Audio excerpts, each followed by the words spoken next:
Hey, what's up everyone? Welcome back to Backbone Exotics. In today's video, I'm going to be showing you guys what crawled out of the eggs from last video, so stay tuned.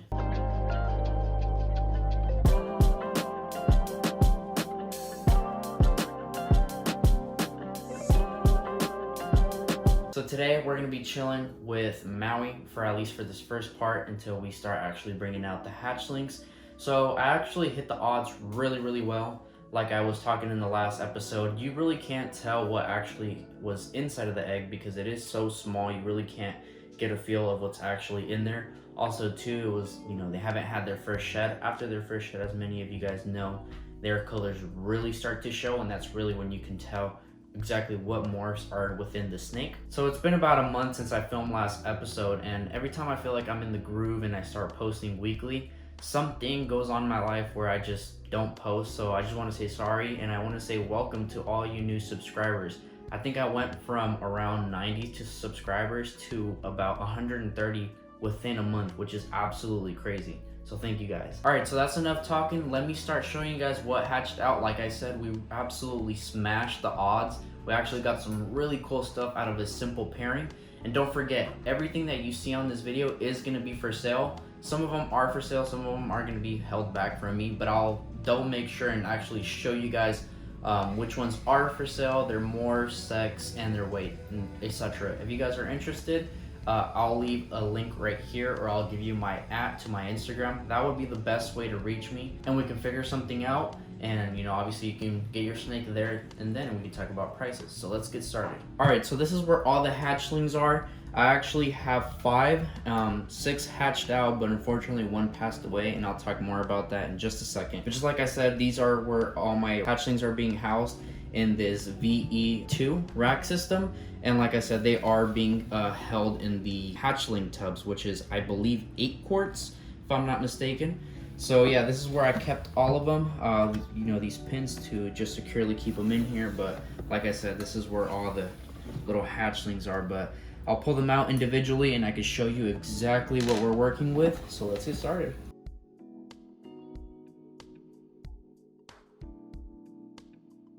So first is this little Mojave. She is very nippy, as you can see with those tongue flicks, not very moving that head. It's interested and this snake is really nippy. Ever since it came out the egg sac, I mean, it was throwing bites and everything.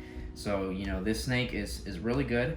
Let me go ahead and put her on the table over there so you can see those colors a lot better. All right, so like I said, first up is this Mojave. It is a female. I both popped it and probed it just to confirm the sex, and these colors are really pretty. For a simple Mojave, this is like a super high quality animal. The pairing, the mom is just a really good example of a Mojave, and like as you can tell, you can really see those high grays in theirs. It does have those super bright yellows that the Mojave brings out, which is exactly what you see out in a GHI Mojave. That's why you could do a lot of things with the Mojave gene if you throw it in with a bunch of other genes. This really does like brightening stuff. As you can see here, it does have some saddles, like a blush almost. It does have some really good alien heads or keyholes, whatever you guys like calling them. I like calling them alien heads, but as you can see, it has them all down the body. They're not broken, almost like the Confusions or like the Clowns. But yeah, super nice snake. Let's move on to the next one.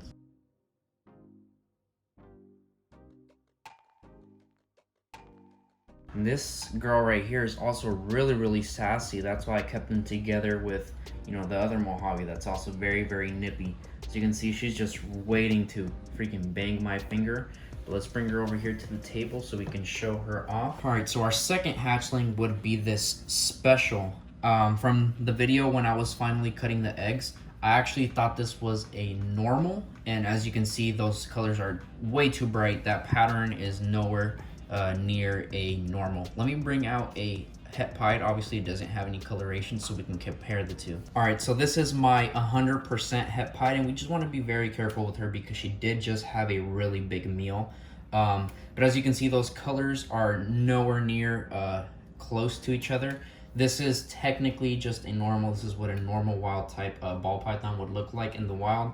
It is only heterozygous for the gene pied, so that's what actually makes her special. But anyways, as you can see with the special, there is a lot more high yellows in there, and if we see down the sides, it has a lot of oranges. The camera really doesn't do it justice. It doesn't pick it up on camera how bright orange. It almost reminds me of an orange dream. But yeah, like I said, really, really pretty. It doesn't have the same keyholes or the alien heads like the Mojave does, as you can tell. These ones don't actually have like the little holes, but it does have the shape of it, which is pretty interesting. But if we go up higher up on the body, it does seem to have those, you know, classic alien heads. So this gene is actually pretty new. There's not a lot of things that, you know, have been mixed into the gene pool, if that makes sense. There's not a lot of things that are popular with the special gene, but all of a sudden they did start blowing up in popularity, especially with Justin Kabloika and showing off the special pieds, I believe, or the special clowns, either or. But yeah, he kind of blew them up, and they're actually blowing up in popularity. And actually the Mojave, I forgot to mention in the last clip, is for sale, and so is this one. Also, this is a female. So if you want something in your project that, you know, is something new, if you want to work it into the clown gene just like Justin Kloboyka did, this is a very good buy. Very, very healthy snake. It's eating really, really well along with the Mojave, as I'm sure you guys saw how nippy she was. So yeah, let's go put her back and let's pull out our next snake.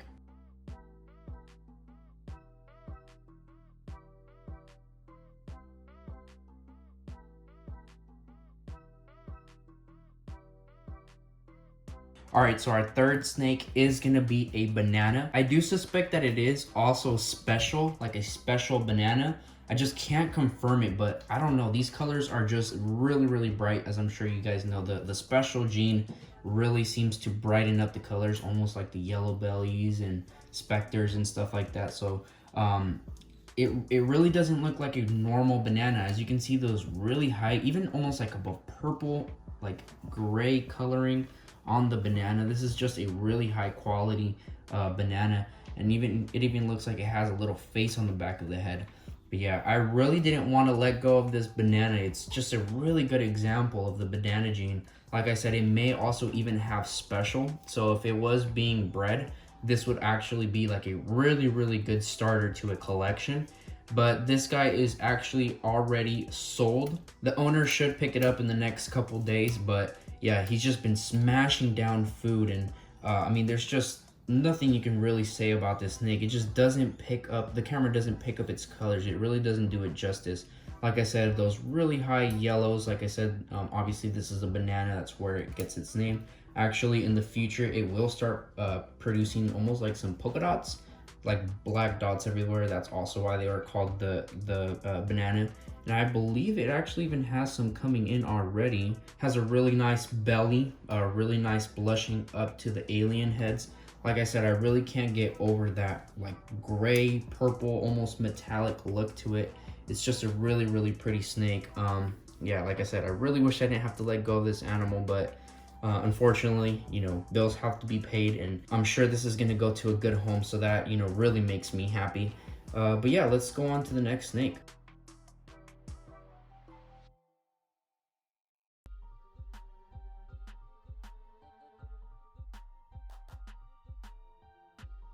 So our fourth snake is gonna be a crystal, and I am suspecting it is a banana as well, because it is actually a male. And if you guys know anything about the lineage about the banana gene, is that it's either a male maker or a female maker. So basically anything that is banana is gonna be just like obviously like the father. If the father is a male maker, every banana is gonna be a male.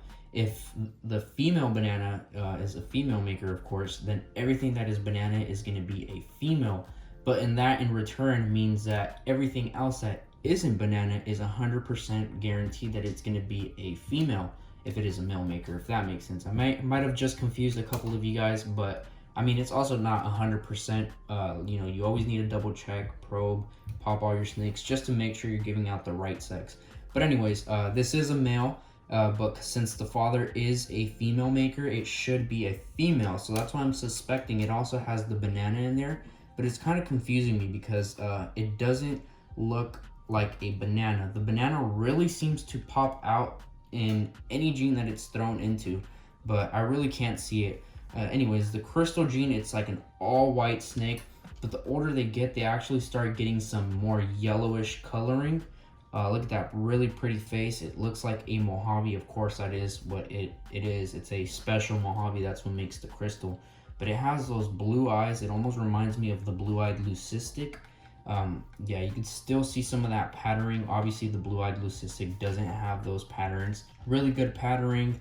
It's just going to look a lot better as it ages with those yellows. And just to show that me, myself, as a breeder, do make mistakes as well, I do want to point out that unfortunately this little girl did get its little tail chewed. As you can see, it did get its little tail chewed. And I do want to bring light to this because I just want to show you guys that, you know, it does happen. Doesn't mean it's okay. You really need to watch your animals, but it does happen. It even happens, you know, to some of the great people. I'm not calling myself great by any means necessary, but it does happen. So you really need to pay attention to your snakes, especially whenever feeding live. You know, so I'm just bringing light to this terrible situation by, you know, bringing awareness and really making sure you guys watch your snakes. And, you know, I want to keep everything 100% real with my channel. I really do admire my supporters, and I really do care for you guys. And the last thing I want to do to you guys is lie to you guys and pretend I'm a perfect keeper, when in reality I do my best that I can, but unfortunately some things do slip up. So yeah, this is my shining moment, letting you guys know, you know, that I am honest with you guys. So like I was saying, unfortunately the twin to this one would have been also a crystal, but that one actually passed away and I've had to preserve it. The reasons why it passed away was due to dehydration. I mean, you could even tell by just looking at how it looks here in the vial. It is severely dehydrated. I mean, I tried my best. I noticed this girl wasn't drinking water. I actually had to dunk its head underwater to actually try to make it drink water, and believe it or not, that's actually what us breeders have to do. You can pretty much ask any other breeder and they will tell you the same thing. You kind of have to dunk their head to make them drink water, especially as hatchlings, and that kind of like rings a bell inside their brain like, hey, I'm supposed to be drinking this. And then from there on out, they're, you know, usually start drinking the water. But unfortunately this girl didn't pick it up, and here's a prime example of survival of the fittest.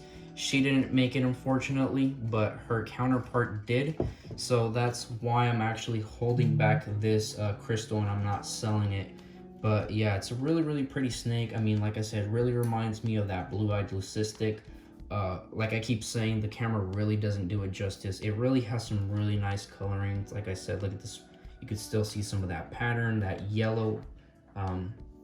It's really, really cool how you only see that yellow on the top and not on the sides. But yeah, let me go ahead and put this snake away and we can move on to the last and final snake.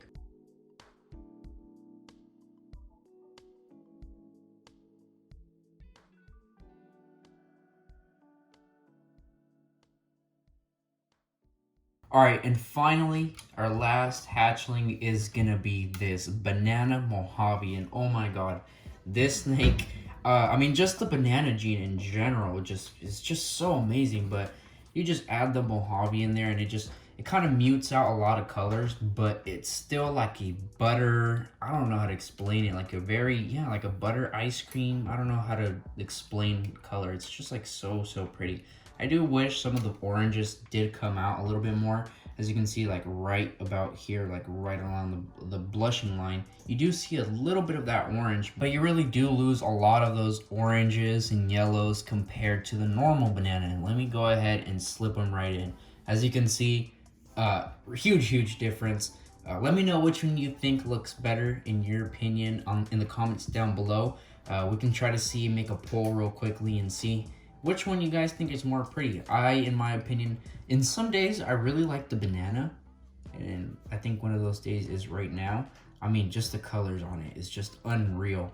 But then there is some days where I actually prefer the banana Mojave. It's just a lot more subtle. It's less in your face. It's a lot, you know, it's a lot less busy. It's really pleasing on the eye. Maybe this is a little bit too bright. I don't know how to explain it, but yeah, both really nice snakes. Like I was saying on this banana Mojave. Of course, it's also a male because of that male maker, and he's actually trying to poop on me. Gross. But yeah, he's really smashing down his food just like the other hatchlings. But you can really start seeing that Mojave in that face patterning. Yeah, the Mojave really seems to pop out. It's also one of those genes that you can really tell it's in there when, even if it's mixing with another, other 4 genes.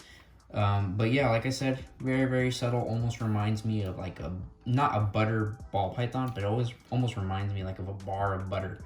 But anyways, before we close it out, I do want to show you guys these the eggs that we preserved. In the last video, I talked about what would you guys think if I preserved the eggs? Unfortunately, I didn't make a how-to video, but I do have the eggs right here. And if you guys do want to buy one of the ball pythons, like I said, the only ones that are really available right now is either the special or the Mojave.